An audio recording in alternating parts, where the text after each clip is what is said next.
Hi friends, welcome back to my channel. ఎలా ఉన్నారండి అందరూ? చూడండి ఫ్రెండ్స్, ఈరోజు అయితే ఇన్విజిబుల్ పైపింగ్ సింపుల్గా ఈజీగా ఎలా వేసుకోవాలో చూపిస్తున్నాను. ఫస్ట్ అయితే 1 ఇంచ్ మార్జిన్తో మనం ఏదైతే పైపింగ్ వేయాలనుకుంటున్నామో ఆ క్లాత్ ఇలా కట్ చేసుకొని థ్రెడ్ పెట్టుకునే విధంగా స్టిచ్ చేసుకోవాలండి. ఇలా స్టిచ్ చేసుకున్నది లైనింగ్కి ఈ విధంగా అటాచ్ చేసుకోవాలి. ఇప్పుడైతే మెయిన్ ఫ్యాబ్రిక్ సీదా వేసుకొని లైనింగ్ అయితే ఉల్టా వేసుకుని మనం లైనింగ్ థ్రెడ్ కుట్టింది ఉల్టా వేసుకోవాలండి. ఇలా వేసుకుని కుట్టు మీద కుట్టు వేసుకోవాలి. మరలా ఓపెన్ చేసుకుని లైనింగ్ మీద స్టిచ్చింగ్ పడేలాగా ఒక స్టిచ్ వేసుకోవాలండి.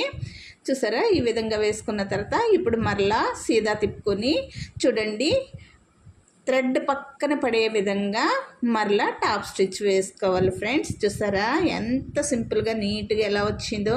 మీరు కూడా ట్రై చేయండి ఫ్రెండ్స్. Thanks for watching.